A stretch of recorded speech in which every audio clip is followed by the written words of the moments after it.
Well, hello everyone. We do understand that when it comes to buying at auctions, it may seem just that little bit more daunting. So here, we'd like to provide some tips for you to assist you along the way and help you when it comes to bidding at auctions down the track. Well, firstly, make sure your finances are ready. If you are successful on the day, have a 10% deposit ready as well. Generally, that can be paid via personal or bank check. More commonly now is a counter check as well. And you can also do a bank transfer. Yeah, just make sure that's ready at hand because if you are the successful bidder, I guess most times the terms isn't a requirement for you to be able to pay that deposit immediately. Look, when it comes to the actual bidding side itself, just remember if you do not bid, you simply cannot buy. Often people feel that little bit reserved and scared, particularly at the start of an auction, and they don't make their bids until the very end, or they sometimes don't even make their bids at all because they don't have a chance. What are some of the advantages of bidding? Well, when you are bidding, you, I guess, exert a bit of dominance. It kind of scares buyers away as well. And yeah, look, when it comes to showing strength, you put pressure onto the other bidders, your potential competitors, and that actually puts you in a greater position when it comes to securing a property. Also remember is that a lot of properties, they do pass in, and the highest bidder of an auction is always in the best position to purchase afterwards. When it comes to Victorian law, the highest bidder secures exclusivity in terms of treating with the owner's reserve. So what essentially happens, that if the property does pass into you, being the highest bidder, you'll get first right of refusal in talking with the owner. Bidding large increments.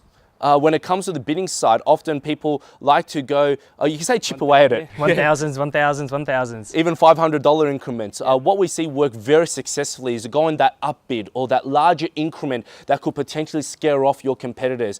Don't be afraid. Just remember, you're there with a purpose, and that is to buy the property. If you're within your budget and it's within your limit, go that little bit further, a little bit larger in the increment. You may find that could be the difference between you securing the property and not securing the property.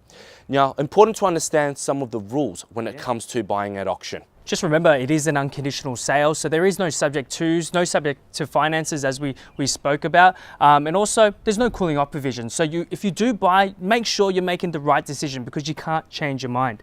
Obviously, if the auctioneer does successfully sell the property, you can't make any late bids as well. Yeah, so it's very crucial to get your bidding in before the auctioneer actually hammers the property down or knocks the property down. Often we see people hesitating or thinking about it for too long. Just make sure you get your bid in before it is officially knocked down, as simply late bids cannot be accepted at a public auction. Now, some positive with auctions a lot of people do not understand is the actual transparency side of it. Yeah, look, that's what I think as well. When you see your other buyers out there, you kind of know who's liking the property or who's not liking the property. I think the transparency is great. Yeah, absolutely. You know who your competitors are. You basically can determine a fair value because essentially you'll be paying just a little bit extra than the next person, and you have great confidence with that transparency that everything is done in the open and nothing is hidden. In the event that if you simply cannot make the auction because you're either overseas, you need to go on a trip and you physically cannot be there yourself, there are some alternatives. Yeah, well, you can buy as an and/or nominee clause, so you can have someone on site representing you, and they can sign the contracts on your behalf. Yeah, and in future, well on its way, of course, will be online bidding. There are different applications and you could say different resources available now where you can make online bids when it comes to residential property. So look further into that, and that could be a possibility as well. So hopefully that has helped you folks, given you some idea on how to do better next time at an auction or be successful at your next auction.